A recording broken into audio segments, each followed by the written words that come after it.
Hi guys, for today's video ay magbibake tayo ng moist chocolate cake. So, mayroon tayong dalawang egg. Dapat tatlo yan guys, pero dalawa lang ang nilagay ko. Kasi ayaw ng amo ko yung maraming itlog. So, dalawa lang ang nilagay ko.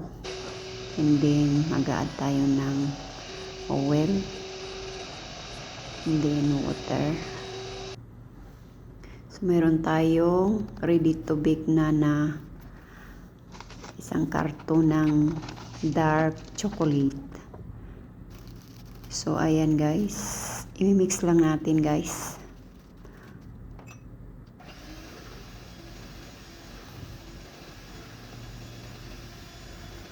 Huwag nating ubusin guys.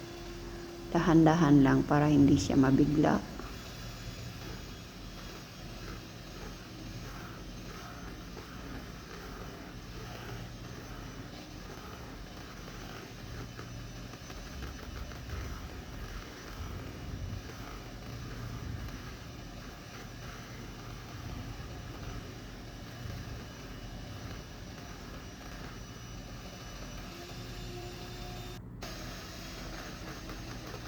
So, okay na yan guys. Huwag natin i-over ang mix.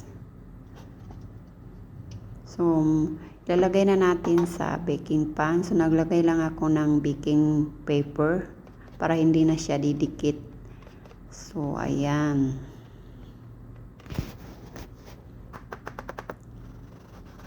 So, i-bake natin siya guys ng 40 to 45 minutes. Pero ito guys, hindi ito umabot ng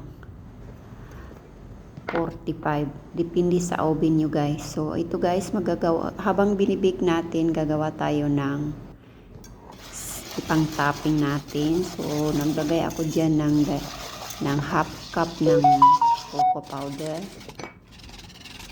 Tapos, asukal, and then, tubig, at saka milk. So, ayan, imimix lang natin guys. Lulutuin lang natin siya guys hanggang sa makuha natin yung texture. So, nag-add ako dyan ng konting butter para kikintab siya guys. So, ayan, okay na yung ating cake. So, ito guys, ayan na. So, nung kinuha ko pala guys, tinanggal ko sa baking pan. Medyo dumikit yung yung baking paper. So, ayan guys. Hindi ko na pinalamig yung syrup guys kasi kung ipalamigin ko siya, titigas siya. So, ayan na. Okay na.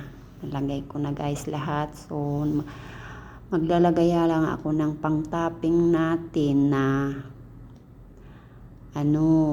strawberry. Strawberry, hinati ko lang yan ng 4. So, ayan. At saka, blueberry. So, ayan guys. Okay na. So, charan. Thank you for watching guys. Bye.